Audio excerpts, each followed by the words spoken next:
How about setting some preferences here inside Illustrator? Let's take a quick look.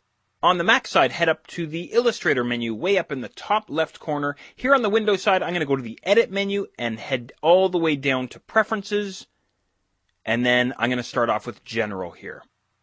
Okay, so there's the General Preferences dialog box. A couple of quick things to point out. Keyboard increment right off the bat here. This is something I'm going to show you a little bit later on, but what I can do with my arrow keys on the keyboard is if I have an object selected, I can hit my arrow keys and nudge it around on my artboard in Illustrator. And I can choose the distance of my nudges using this keyboard increment setting. So I usually wind up setting this guy quite low, but you can of course set this to whatever you like. Couple of other options you might want to try out. Use precise cursors. That's especially useful when you're using the paintbrush and a few other tools there.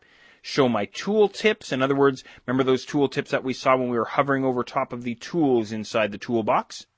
Another command that I find myself turning on and shutting off depending on what it is I'm doing is scale strokes and effects. So again, if I had an object selected and it had an outline on it or a stroke on it, or maybe it had some kind of a special effect on it like a drop shadow or something, and I made that object larger or smaller, I can come in here and with this option turned on, I can scale those effects and stroke weights.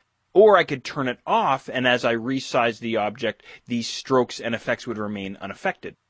Now, there's many more preference panes to go through here. I'm not going to go through them all. I could drop down the Preferences pull-down menu way up at the top here and cycle through my preferences.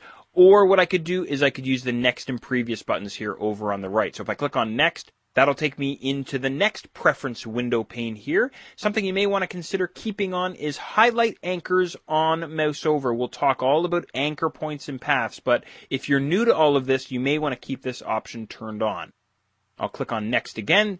That brings me into my type preferences.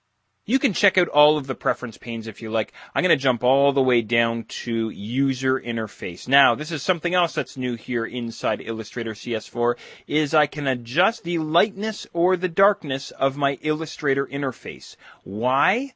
I have no idea. Maybe you're having a glum day and you want to give Illustrator sort of a dark, dreary look. I have no idea. But anyway, you can monkey around with this a little bit. What I think would be cool is if I could actually change the color of the Illustrator interface. But anyway, something else I wanted to point out, open documents as tabs. Remember, we have these tabs across the top of the Illustrator interface whenever I open up multiple documents, right?